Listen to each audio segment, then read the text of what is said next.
So what makes me cranky about the series premiere of Star Trek Discovery? Well, it's neither Star Trek, nor does it have much in the way of Discovery, literally or figuratively, considering the titular ship apparently doesn't even show up until the third episode. I'm sorry I'm pretty late to this one, but the truth is, Discovery didn't make me cranky at all. It made me something much worse, indifferent. By the time that first hour was over, I just didn't care about this show anymore. Nothing had happened, and none of the characters were the least bit interesting. I wouldn't even have watched the second episode, except that I knew I was going to be talking about it on the podcast I do with my good buddy Sargex, which, if you want to listen to, I'll put a link in the description. Shameless plug aside, after that second episode proved that this whole affair was essentially just one big useless prologue, I was happy to never think about Discovery again, so I've kind of been procrastinating about doing this review because it almost seems like a waste of time to talk about all the ways this thing fails. The fact is, Star Trek Discovery is just a masterclass in mediocrity. It does nothing right, but neither does it show us the common courtesy of doing things so wrong as to be either hilarious or offensively bad enough that I might at least feel compelled to hate watch it. It's like the female Ghostbusters reboot, just a series of complete misfires leading to something that's ultimately just kind of pathetic, despite all the money they flushed away on it. For example, the production values on this show are some of the best you'll ever see on television, and yet it's all wasted because none of it is aesthetically pleasing.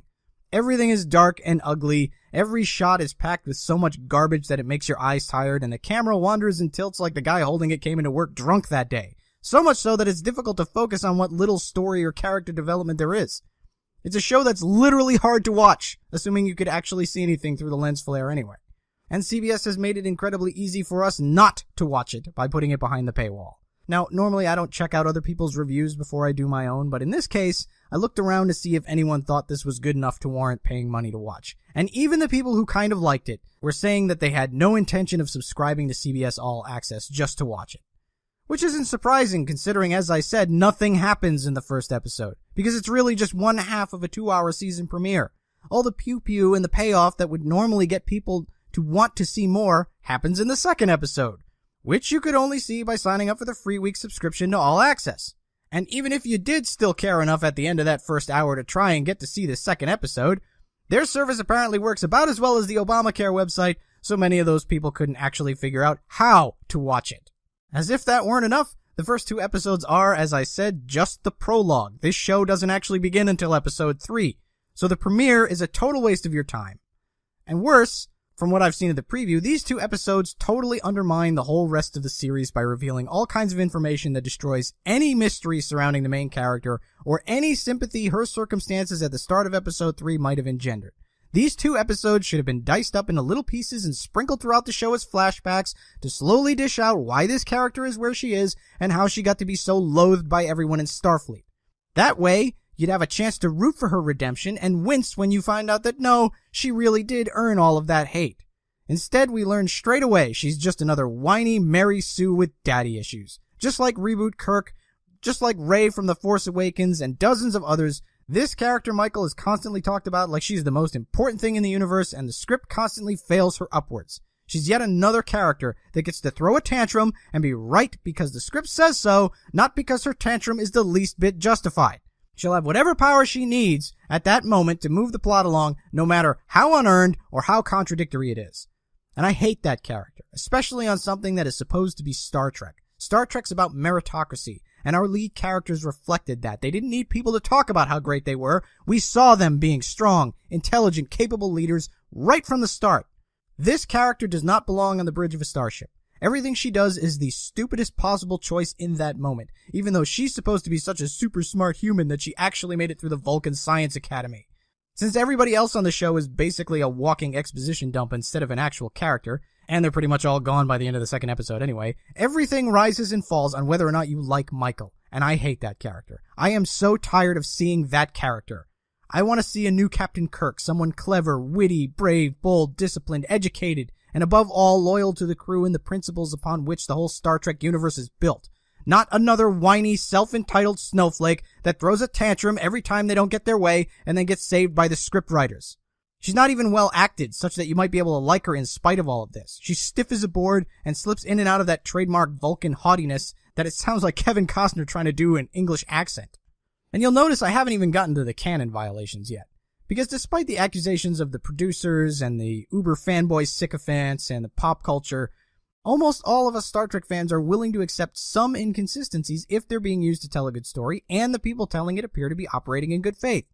We don't expect every writer to have memorized every minor detail in every Star Trek script that has ever made it to the screen. In fact, part of the fun of Star Trek has always been reconciling the little contradictions that pop up here and there when you have a franchise that spans 50 years of television and movies. Starting right from the very beginning with things like, Chekhov wasn't even on the show in Space Seed. How the hell does Khan know who he is? Well, he could have been working below deck or something, like he was on the ship and we just never saw him, so Khan ran into him off screen or something. Boom! Continuity problem becomes fun thought experiment. Star Trek Discovery is plainly not operating in good faith, though. This show cannot possibly take place at the time it says it does. And the stupidest thing about it is, it doesn't have to! If you said this show took place 100 years after Picard instead of 10 years before Kirk, you'd never know the difference. You'd never have to change anything, not even Sarek's name, since you could easily play that off as a completely different person.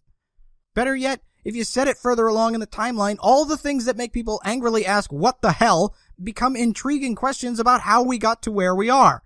Those are supposed to be Klingons? Those don't look anything like Klingons. What the hell turns into, whoa, how did the Klingons end up looking like that now? And why has nobody seen them for 100 years? What happened? Instead, we sit there going, these aren't Klingons. Klingons don't look like that. Plus, as far as we know, the Klingons from that time are a major imperialistic spacefaring race. They're not going to ninja vanish for 100 years. Starfleet was running into them constantly, as they apparently have, considering the show immediately has to contradict its assertion that nobody has seen a Klingon in 100 years, because Michael's backstory involves her colony being destroyed by Klingons. Not that the Klingon scenes would be any better, since they're the most painful part of the whole 2 hours. The actors are so thoroughly covered in prosthetics they can barely move or talk, which they have to do in Klingon because the producers wanted Game of Thrones in space and these are supposed to be our new Dothraki. So we have to listen to them force out each word of a language that's already hard on the ears when you don't have a mouthful of fake teeth, and tap our feet impatiently to get to the next subtitle so we actually know what the hell they're saying in the first place. But other than that problem, putting the show in the future instantly deflates all the criticisms about the Klingons, the technology that shouldn't exist in this era, the uniforms, the props, the look, the feel, everything. It'd be a new era, so everything could look as futuristic and different as you wanted, and you'd have 100 years worth of new history to use to explain it. So it makes no sense to set this 10 years before Kirk at all. They don't even have the fig leaf of saying they want to exploit the pop culture's knowledge of Kirk, Spock, and McCoy to get the casual fan to watch it like they did with the reboot. Nobody's going to tune into this show to see Sarek and Harry Mudd like they might for the young James T. Kirk. The only reason you choose 10 years before Kirk is if you legitimately wanted to explore something that we already knew from the canon had happened. Like, say, Axanar did. If that's really what you want to do, then you're going to try and remain as faithful to the look and feel of that era as possible. And don't give me that garbage about how it can't look like the 60s because our technology is already more advanced than what the future looked like in the show. If you're doing a prequel like this, you are effectively doing a period piece. Saying it can't look like how it's supposed to look like is like saying you can't do a Prohibition-era mobster movie with fedoras and Tommy guns because Tony Soprano doesn't look like that. If you aren't willing to be faithful to what has already been established, then the truth is you don't actually care about the franchise, or the era, or the story you're telling. You're just making another creatively bankrupt cash grab and want to exploit fan outrage at messing with the canon to get them to hate watch it. The same can be said of this notion that it has to be dark, gritty, and so thoroughly serialized that you have to binge watch 13 episodes at a time just to be able to keep track of what's going on. That's how TV storytelling is now. Everybody does it that way. Well, wouldn't you stand out a hell of a lot more if you didn't do it that way? Why do I want to watch Game of Thrones in space if I can just watch Game of Thrones? Why not be different? Audiences don't want super hopeful, happy, fun time Star Trek kind of sci-fi. Oh yeah? Then explain the Orville. McFarlane is doing everything in his power to replicate Star Trek The Next Generation, and people are loving it. Because the truth is, in this day and age, where everything seems to be shitty, people desperately do want an escape to a future that doesn't suck. Now more than ever, we need that hopeful vision Star Trek provided, of people who rose to their station based on their merit, where divisions among humanity were finally cured by realizing we're not the only life forms out there, where our entire species has had new life breathed into it thanks to a new mission to boldly go out there and explore the places no human has gone before. Instead, we get Star Trek Discovery, going backwards into the past, where everyone is a duplicitous asshole, a sniveling coward, or a self-entitled drama queen. There's nothing to explore, nothing to think about, just lame-ass attempts to snark about political movements the writers disagree with, and as many flashing lights and explosions as they can dangle in front of your face to keep you distracted from how stupid everything is. That's not Star Trek, and I can get that anywhere. Which is why I have no intention of watching any more of Star Trek Discovery, or even spending any more time criticizing it despite the numerous things I haven't covered in this review. They have so thoroughly destroyed this brand that they've made me, a die-hard Star Trek fan for as long as I can remember, not care about it anymore. And that's a really sad thing to find myself saying. The show being terrible has one positive, though. It may force CBS to rethink what they're doing with the brand. Maybe if they take a huge bath on this, thanks to CBS's incompetence, Netflix can wrestle away the rights and use them to make an actual Star Trek show that can take us into the future with it, rather than slingshotting around the sun towards another shameless cash grab. So those are my thoughts on Star Trek Discovery. Let me know what you thought in the comments below, and if you want to go forward towards a brighter future rather than backward to a time filled with war and misery, hit that like button and subscribe to the channel for more reviews.